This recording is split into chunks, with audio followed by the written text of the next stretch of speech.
Hey, welcome to Integrated Preparedness. I'm Steve Smith. It's a rainy day, my kind of day. I was writing this morning. I write every morning.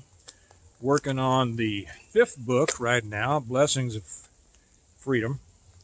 And I looked out and I said, this is a great day to take a walk. Like these days because nobody else is down here on the path. And it's a perfect time for me to talk about something that a lot of people don't talk about, and that is preparedness in the suburbs. And it's going to surprise a lot of people. You know, I know a lot of, when you think about preparedness, you think mainly about country or rural, or, you know, getting out into the hills or the forests or the mountains or whatever. And there's been a lot of people talking about the benefits, the good and bad of different places. And I think that the suburbs are something that's overlooked a lot. I'm going to turn around here to see if I'm being followed. Nah, they're going the other way. I'll go this way so I don't get them on there, though. There are some things about the suburbs that might surprise you. Now, if somebody asked me where I would much prefer to be, switching hands here, in most situations, in most kinds of problems, the suburbs would be my choice, and I'll tell you why. Now, if it comes down to, you know, a total collapse, an EMP, like in my books, outside of the suburbs is where I would prefer to be. But in the normal course of things, like what we're going through now, or even as they escalate, pretty much up until a total collapse and an EMP, whatever, the suburbs would be my choice.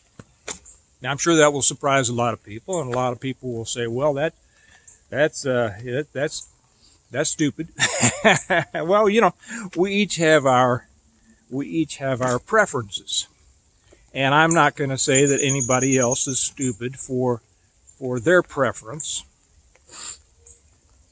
They can say what they want. You know, what surprised me when I wrote my first book, or maybe I should say this first, because I think it'll surprise you. There are more preppers or preparedness-minded people in the suburbs than there are in the country. I realize I've been looking at the screen instead of the camera, so I'm sorry if I've been looking over your shoulder. And that's right. Now, why do I say that? And a lot of people say, well, that can't be, because everybody knows that, you know, suburban people, cul-de-sac people, well, they're just stupid and they don't know anything. Well, you know, I would venture to say that a lot of my viewers here and a lot of my readers are suburban people, but that's not what I base it on. I would have thought, before I wrote my book, that country people, small town, farm, rural, ranch, whatever, were far more prepared than city or suburban people. Now, when it comes to city, I will agree with that. Most people in the city are not very prepared. They're prepared for things to go along perfectly.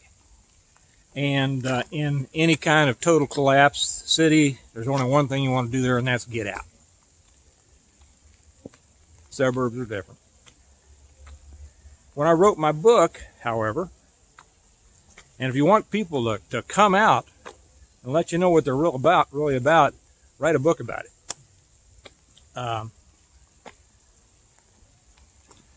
I couldn't believe how many people around my area, when they had found out that I had written that book, started telling me all about their preps. You'd find it hard to believe. Now, why do I say there's more in the suburbs than in the country? Is because I know a lot of people in the suburbs, and I know a lot of people in the rural areas, in the small towns and the more rural and small towns.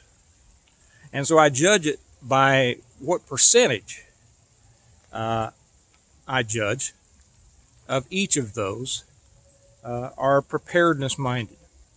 And I'd say it's about the same percentage. The difference is there's just a whole lot more people in the suburbs than there are in the small towns. And the more people you have, of course, the more problems you can have too, but the more people you have at hand when you need help and mutual assistance and all of that. I stopped here for a second because I was going to show you something. Well, I'll stop here for a second because I'm going to talk about this in a minute. That's one of the reasons I like coming down here. The kids come down here sometimes. We look at the fish. There's people come down here and fish, and they actually catch stuff. It runs pretty well when there's big rains. It's just kind of a sprinkle started this morning, so there's not much going on. But it is a year-long creek, and that's an important thing to have. I'll tell you about my neighborhood in a minute. But anyway, like I say, it's about the same percentage I've found. And while you may think about people in the country, being comfortable with guns and, raising their livestock and having their big gardens and all of that, you would be surprised at the people here in the suburbs. You'd be surprised if you saw some of the gun rooms that I have seen since I put out the book. People that I had known for quite a while.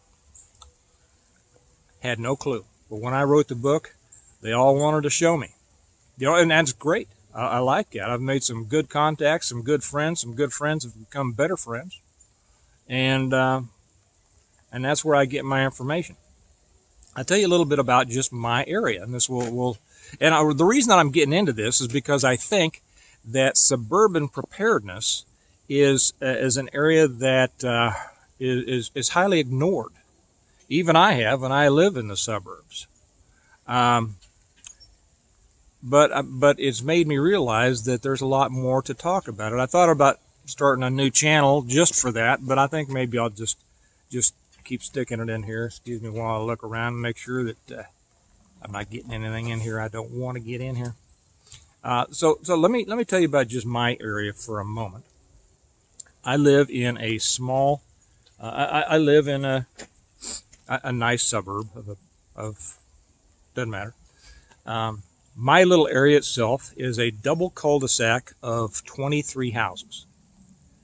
Within that, and I know, everybody who says, suburban people, they're clueless, they don't know anything. Okay, within that, there are 5 doctors. There are 2 or 3 engineers, okay, electrical and mechanical engineers. I say 2 or 3 because I'm not sure about one guy. I think he is, but I'm not sure. Some lawyers, okay, but you think, well, what are lawyers going to do? Hey, well, lawyers are smart, number one. These aren't ambulance chasers. The lawyer across the street from me is a former Marine. The whole family does jiu-jitsu. His wife competes internationally. So they're not snowflakes, okay? We have a guy who's a Ford mechanic. Matter of fact, not just a mechanic, but he is like the only one at his major dealership that's certified to work on the super fancy, Cobras or whatever it is. What else we got? We got some physical therapists. We got a restaurant owner who was a former AT&T lineman. And then we have some very capable people, let me put it that way. And a lot of the families have grown teenage or post-teenage children who are also very capable physically and mentally themselves. And then we have a few people, who are retired or maybe not quite up to taking care of themselves. And and they can do other things. They can watch the kids, and they can do a lot of things, and they're good folks. So within just 23 houses, I have a collection of people that is, and then they got me.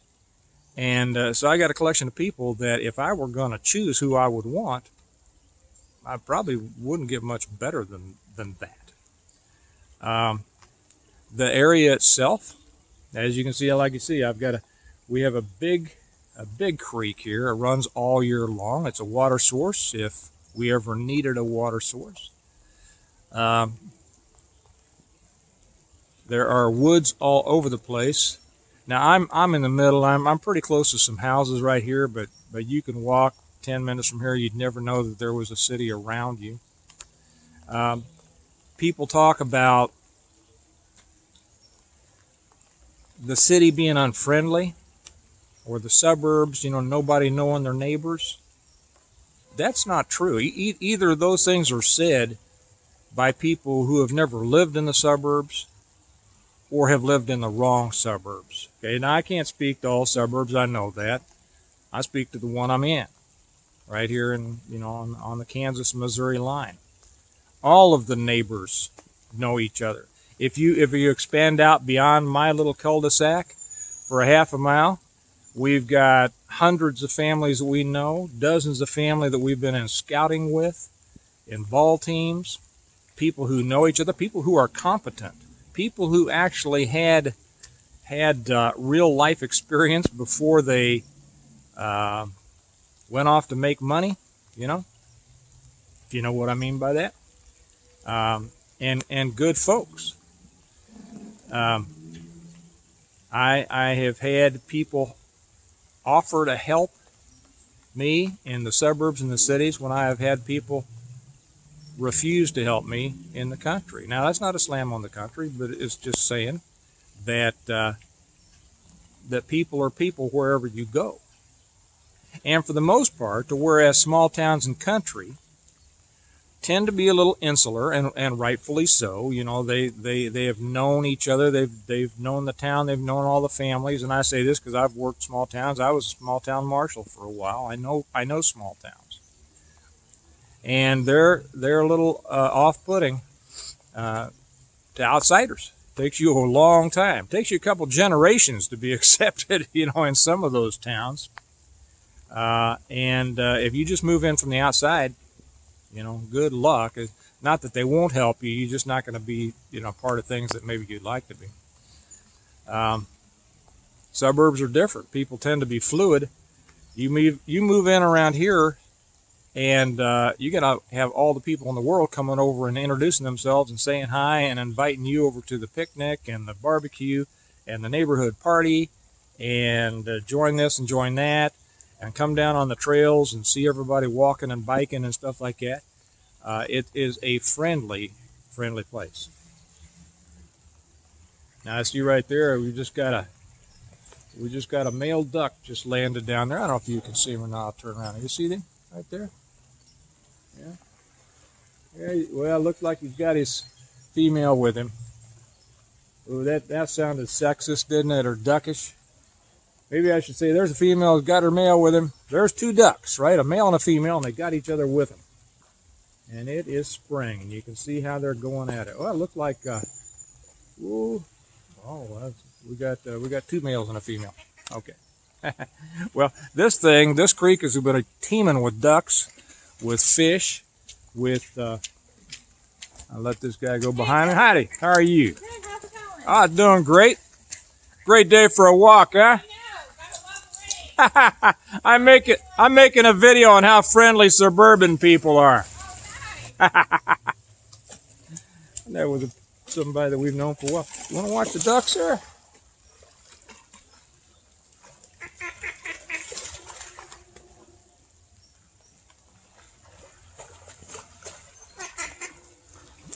Okay, that's getting a little X-rated, I think. Anyway, I think I'm going to be doing a little bit more on suburban preparedness. We do have places to go if it all fell apart. I do not live at Stonemont. Some people have asked, some people have thought. I live exactly where I want to live. You know, within 3 minutes, I'm within 3 minutes of one of the only 5-star hospital in my county, which is the top county in the whole Kansas City area and the state. I'm within a few more minutes of 2 of the best trauma centers. If I need Home Depot, I'm 5 minutes away. If I need a grocery store, I'm 4 minutes away. If I want any kind of great restaurants, I'm within walking distance or short driving distance. There's nothing that I need that I can't get to real quick. Even peace and quiet. So I just want to say that there is such a thing as suburban preparedness. Doesn't mean that it's better or worse than any other kind, but there is. And I've had just more and more people ask me to talk a little bit more about it. So I think I will. This was just kind of an introduction to that. So I'm going to head on back. Oh, are you the loser? Look, that one, I guess he lost the fight. No girlfriend for him today. Yep. Okay. Well, I'll leave you with that. You all have a good day. Remember that we prepare well today in order to live well tomorrow. Oh, another thing I'll say about people ask me about my hat occasionally. It's a rainy day. And on a rainy day, a hat is what you want, not a ball cap or a stocking cap. And there is nothing better than walking through the rain wearing a hat. It's kind of like being on a screened-in porch during the rain. The sound of the rain on the brim just makes the world feel good. So anyway, I forget if I said this before, but we prepare well today in order to live well tomorrow. And what that means is that wherever you live, city, don't suggest it, but suburbs, country, rural, small, whatever, there's a way for you to do it. Do it the best you can. You all have a good day. I'll talk to you later. Bye-bye.